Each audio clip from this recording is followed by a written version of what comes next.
A planta de mariscos a Porta, en Tragobe, foi o escenario elixido polo BNG para reivindicar a transferencia das competencias para a regulación e xestión en materia de dominio público terrestre e de ordenación do litoral. É preciso que Galiza teña os recursos para gobernar o noso mar e tomar as decisións desde aquí, non só xestionar o que deciden en Madrid, que é evidente que nin lles importa o noso mar, nin saben cales son as nosas necesidades, senón a capacidade de legislar, de ordenar e tamén de executar.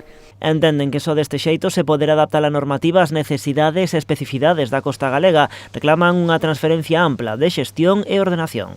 Non só de xestión, tamén de ordenación, é dicir, a capacidade legislativa, a capacidade de ordenar e a capacidade de xestionar, porque de pouco serve ter as competencias de xestión se as normas veñen dictadas desde Madrid e non teñen en conta a nosa realidade. Ademais, os nacionalistas demandan modificar a Lei do Cambio Climático no seu artigo 20 para garantir a continuidade da actividade do sector marindustria. Poñen como exemplo a situación de incertidume que se viviu neste porto de Tragobe a raíz do polémico informe de Costa.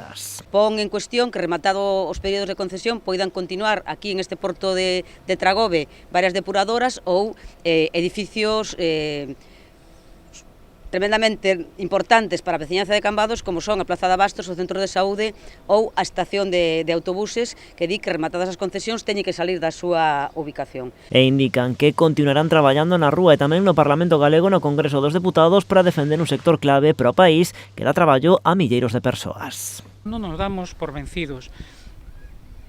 Presentamos novas iniciativas, tanto preguntas como unha proposición non de lei, primeiro para que sexa posible modificar ese aspecto da Lei de Cambio Climático que non nos parece razoável.